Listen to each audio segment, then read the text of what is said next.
Folks, Vitek here from Wani with us today. We have one and only the powerhouse, Jeremy Spencer of Five Finger Death Punch. Buddy, how are you doing today? I'm doing really good, thank you. We're just about ready to start doing some arena touring here, so kind of getting ready for that. This is one of the final days off before that starts, so I'm doing good. Awesome, man. Awesome. You've already, released the single and have got a tremendous response so far. Like, looks like the wait has been worth it since, you guys have been sitting on this album from last year and a half. But how does it finally feel that you've been putting out to the world that has been waiting for it? Oh, it's a good feeling. Like I said, it's been so long. I mean, we initially completed this record at the end of 2016 and turned it in, and then we were in a lawsuit with our record label, which kind of tied things up for a while. We had to get that all ironed out, and then we ended up recording some more songs and swapping some things out and changing it around, and Nice. so it's been done for a while, and we're happy with it. But it's like once you've been sitting on it forever, you're just really chomping at the bit to get it released so everyone else can hear it. So we're finally at that point. We're really excited. That's really cool. A title and Justice for None, has a lot of meaning behind it, and obviously, drops in next few weeks. Your first effort since Guardia 6 in 2015. What was the overall approach you had this time as compared to say, Gotcha 6? Oh, well, we pretty much always do the same process. I mean, somebody will start a riff idea, they'll have some kind of musical idea, and then we'll kind of hash it out. Like I'll go over and get together with Jason or Zoltan, and we'll kind of hash out ideas. And then once we get a music bed that we are comfortable with and that we all agree is rocking enough, then Ivan usually comes in last and solves the puzzle with his lyrics. So he's always been real good at doing that. And I always feel for him because he has to tell like 10 to 12 different stories, on a record. Nice. It's easier to make up music tracks, but to come up with unique stories, man, it's not as easy. But I think he did a good job, and he's always pretty honest about what he's feeling at the time, and you usually can feel it in his lyrics. If he's angry, you're definitely going to feel his anger and emotion, emotional side. So once again, I think he came into it in fine fashion, and I think the record's a pretty solid effort. I'm happy with the way it turned out. I'm just finally glad to release the damn thing. It's been forever, it seems like, but we're finally here, and now people get to finally check it out, and they're going to dig it. Right. Looking at the cover, and it kind of clearly indicates that, it shows the metaphor of the state of the world today. Everyone is just reading, ready to kill the opponent. There's no discussion. There's no dialogue. The time is right for Five Finger Death Punch to have a record like this. And obviously, I've been writing such strong lyrics and expressing his anger, and then you guys writing music on top of it seems to be fit on what's happening in the world today. Yeah, I mean, it definitely it seems like that cover does kind of explain the state of things. And for us, Justice for None, the meaning of that is, like I said, we were tangled up in this lawsuit with our record label, and it was very time-consuming and very stressful and very expensive. And it seemed like at the end of it, it really didn't make any sense as to even why we went through all that, because nothing really happened. It just delayed everything, and it was like justice was not served for anyone. So that's kind of how that came about. It was like justice for none, It didn't make any sense why we even went through that crap, but I'm glad to have it behind us. I mean, going through lawsuits, that's no joke, man. It's a stressful thing. It's tough. So I'm glad it's over. That's really great, man. I mean, there's so many powerful tracks on this album, which obviously, is the signature Five Finger Death Punch sound. But the end, you have, songs like, Trouble, You're Fake, it doesn't matter. But when I look at, there's the catchy melodic side of you that makes the record even better in the form of songs like I Refuse, or even When the Seasons Change, or even Blue on Black. The track list seems to be done in such a way that there's a great combination of those melodic vibes followed by the rage, aggression in the form of Trouble. Is that something you guys said and figured out that, okay, we gotta let certain songs get some time and let fans have a good time, and then when they feel that, okay, we need a powerful one, and the next song on the track list is a powerful one. So it's a great combination of mixing both the power as well as the melodic side of the band. Yeah, we don't want to put 10 songs that sound exactly the same or 12 songs. You kind of want to space out a record to where it has a good flow and a good pace to it. That's basically why we do that. I mean, because we always do have some slow songs. We write whatever we're feeling, and usually one or two of them are slower or something. But then there's some really aggressive ones too. So you want to keep it exciting. You don't want to bore people either and put like 3 or 4 acoustic things right in a row. So we just try to kind of space it out and pace it, where it keeps it in a good flow and a good journey for the listener. Absolutely. One thing that I really appreciate on this record is that you guys have obviously mastered your art of writing great songs, but then you have a different side which you've introduced in the form of tracks like Bloody or even Save Your Breath, which has a different sound and a welcome change. And I really love that you guys are more into experimentation on this record in terms of probably slightly departure from your standard tune, which is really great that you guys are spreading your wings and trying to experiment here and there. How open was the room for experimentation on this record with all of you guys while you discussed it?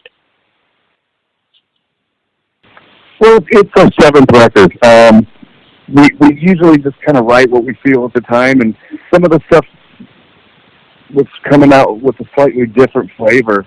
Mm-hmm. And it was like, cool, ooh, that's unique. It doesn't sound like exactly the same thing that we've done. I mean, we definitely sound like what we sound like after 6 records. But right.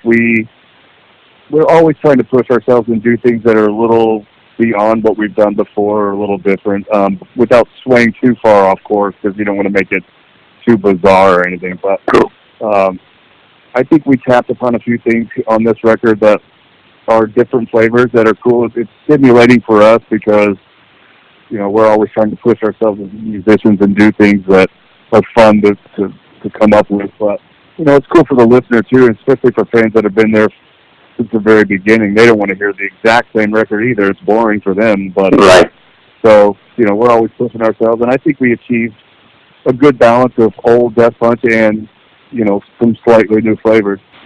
Right, that's really cool. And you mentioned about the fans, so probably I would like to ask, what would be the most important takeaway for fans from this album?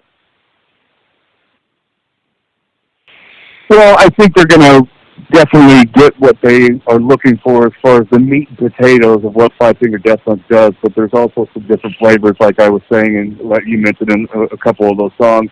I think they're going to be surprised and stimulated with some of the new sounds that they're hearing. And that's what all you can ask for. You want to keep them excited and wanting to hear new things and wanting them to go on the journey with you musically. So, I'm happy with the way it turned out and kind of the direction that it went. I'm always excited every time we get in the studio and start writing stuff or whatever, just to see where it's going to go next, because that's what we do. We make records and we go on tours, so it's like, okay, what's it going to be like in the next couple of years of our life? It all starts with what the songs are, so it's cool. Right, nice, man. I really have a lot of respect for Ivan, how he has stood the time. I mean, obviously, I do read a lot of the lyrics on the new album where he expresses his anger towards, let's say, the clickbait sites or so many things, or how many people went against him, and you guys as a band you had his back and you supported him. And then you have a record like this where he puts his 200%, writes some great lyrics, and then everything just goes really well. Shows that all the aggression and all the anxiety he went through is now clearly reflecting that he's coming back to his normal routine and actually is working out so that he has his support, your support as a band members. It's really great to see that camaraderie in the band. You have each other's back and you make each other get better at your art every time you release an album. Yeah, well, we went through a lot of stuff over the years, and the past few years have been pretty trying. There's definitely no denying that. There's been internal things, there's been lawsuits, there's been all kinds of stuff. But, at the end of the day, we're brothers that are there for one another, and we're going to fight the battle together. We're going to do whatever it takes to make this thing plow forward and do the best we can. I mean, we love making music and we love touring. Some of the other stuff that gets in the way that makes it tough, but you know, whether one of us or all of us are having a problem, at the end of the day, we're going to unite as brothers and do the best to fight our way through that battle. Lovely. That's really great.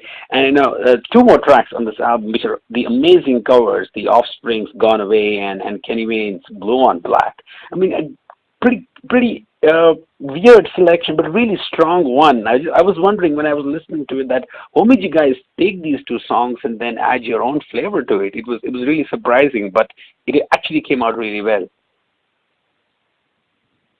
Thank you. And actually, Ivan picked both of those songs. He, you know, Offspring's one of his favorite bands. So when he came to us with that idea, we were like, well, that's cool, but we definitely have to kind of change it up and make it more of a Death Punch sound, because to try to just do it like they did, yeah. First of all, it's not going to be as good, you know. I mean, they already did it excellent. So we wanted to just kind of put our own spin on it and see where it landed. I think it turned out pretty good.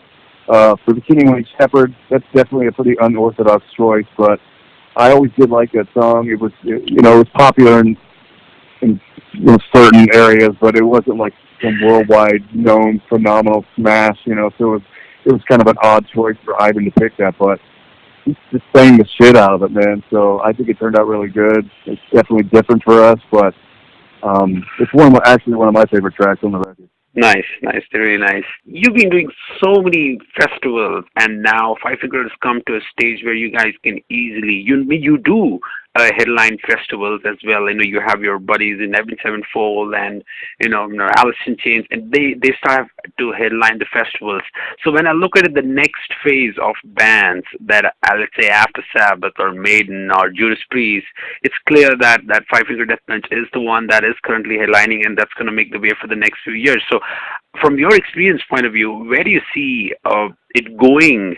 You know, do you see any bands that currently are like somewhere in the middle or have just started? Do you feel that, okay, yes, these are the guys that are going to be the future for, you know, after us to, and say, let's say headline Download or Wacken or say Hellfest?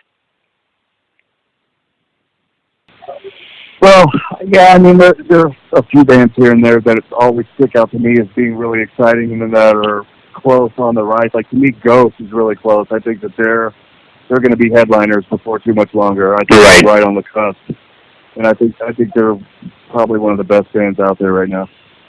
Absolutely, dude. Man, to sum it up, if you have to, let's say, describe the sound of And Justice for None in just one sentence, what would you say?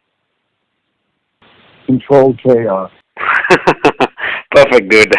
Not as much expected.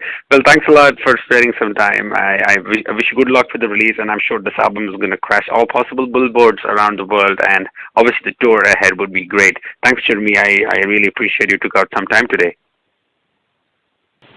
Cool. Thank you. I appreciate it. Take care, buddy. See you.